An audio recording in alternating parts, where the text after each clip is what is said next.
Imagine just trying to renovate a room in your home. Then when you start hammering away, you find dozens of dead animals and artifacts filling the inside of those walls. It happened. Retsui's family had never been superstitious. Auburn, Pennsylvania, was a quiet town, and their old house, bought at a steal, was meant to be their dream home. But dreams have a way of turning into nightmares. It started with the walls. Sarah Retsuis had always complained about a strange smell lingering in the house.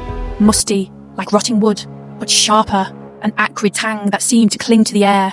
Her husband, Mark, dismissed it as old house charm, an unfortunate side effect of century-old timber. Their son, The Whispering Walls. heard from inside the walls.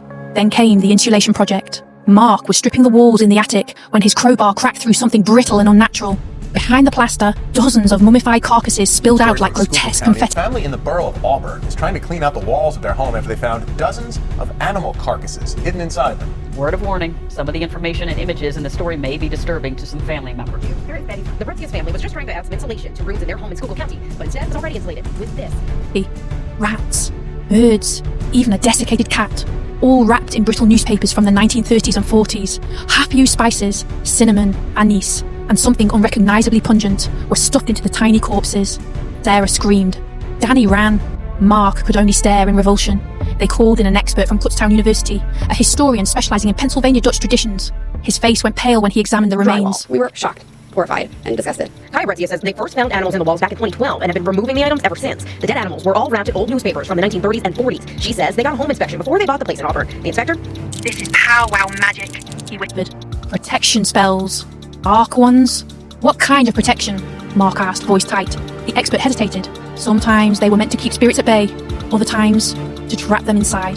That night intensified, sickly sweet rot mingling with something burnt. Danny refused to sleep alone. Sarah insisted they leave, at least for a few nights. Mark stayed. That's when the shadows moved.